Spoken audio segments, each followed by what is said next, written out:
Hello, I'm Karen Kahn, and today I'll be speaking with David Witter, who is the president of Financial Harvest Wealth Advisors.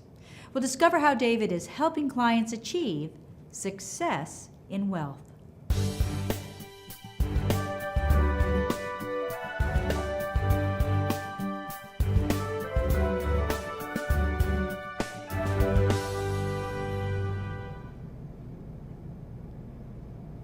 David, welcome to Success in Wealth. Karen, it's really great to be here. You know, all of us are interested in being successful with our wealth. So what are you seeing people do these days? Yeah, that's a great question. The way I like to think about it is maybe some of the common mistakes that people are making, and it comes in 5 different areas. The first is a lot of times they're just not taking their time to make smart decisions with their money. Second is they're paying more than their fair share in taxes. You know, they don't have a tax mitigation strategy to keep more of what they earn, save and invest. Third is they don't have a well thought out plan to take care of their loved ones and the heirs and pass wealth to them effectively and efficiently. Fourth is they're not taking sufficient steps to make sure their assets are protected from being unjustly taken. And the fifth one is we see a lot of our clients are very charitably inclined, but they don't have a good strategy for making sure that they're maximizing the impact for not only themselves, but their favorite charities. So how should people be dealing in these areas? Well, I think it really has 2 things. First is they need to be doing an honest assessment of where they are now, where they want to go, and then looking at that gap. And then secondly, they look at their team of professionals. Sometimes it makes sense to add an additional professional to the table to take care of those 5 concerns. Other times it might mean that they need to actually replace one of their professionals to make sure that they're taking proper care of those 5 concerns.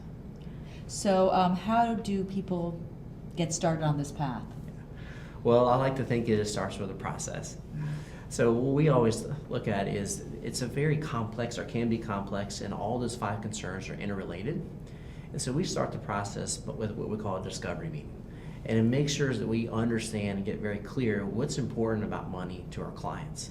And in that discovery meeting, we have 7 categories of questions, like values when it comes to money, their most important relationships to them, their objectives, their current team of advisors, the process they like to use when they're working with their wealth, their outside interests, and then of course their assets.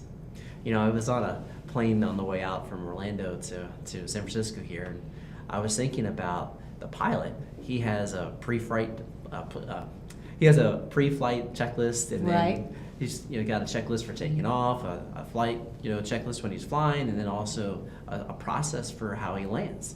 And he may be doing it for 25 years, but he has a process and he follows it every time. And I think it's just as important with our wealth to have a well-defined process to make sure we don't miss anything that's important to really ensure our success. So obviously you really care about all this. I was just wondering how or why are you so passionate about this topic? You know, when you ask that, it just flashes back to 1996, and it was the summertime. And my dad and I, we both had 2 identical race cars, the 1987 Buick Grand Nationals. And that summer, every night when I'd get home from work, we'd be down in a 2-car basement garage, and we'd work on our cars together. Mm-hmm. And it was the best bonding time for my dad and I. And to this day, we still remain very close.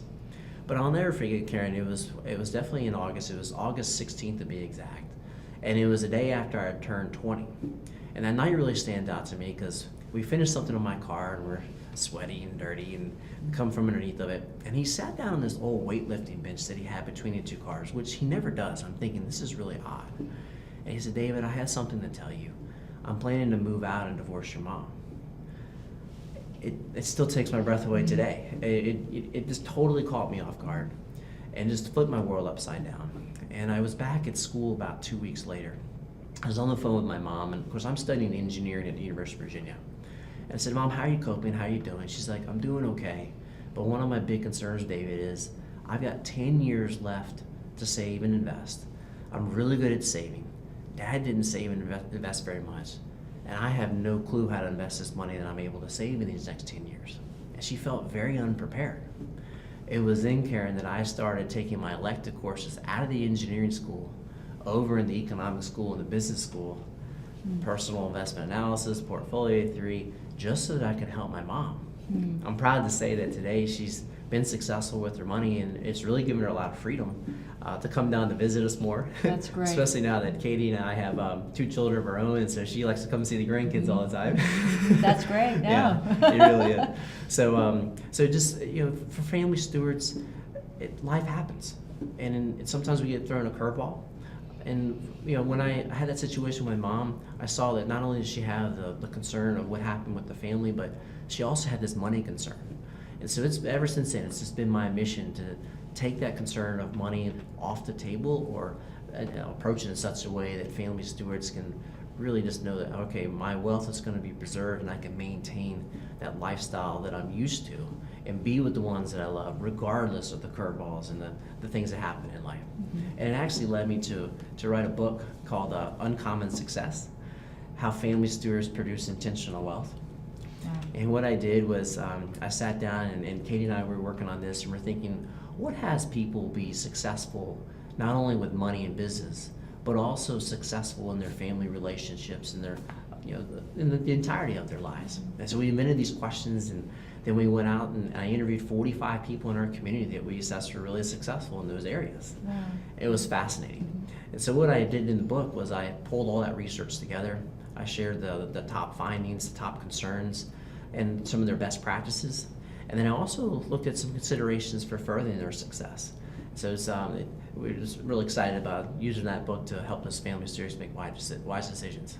That's wonderful. So what would you say is the first step that you would recommend people take? That's a great question. We recommend something called a second opinion. And we like to think of it, in today's world, things are so uncertain.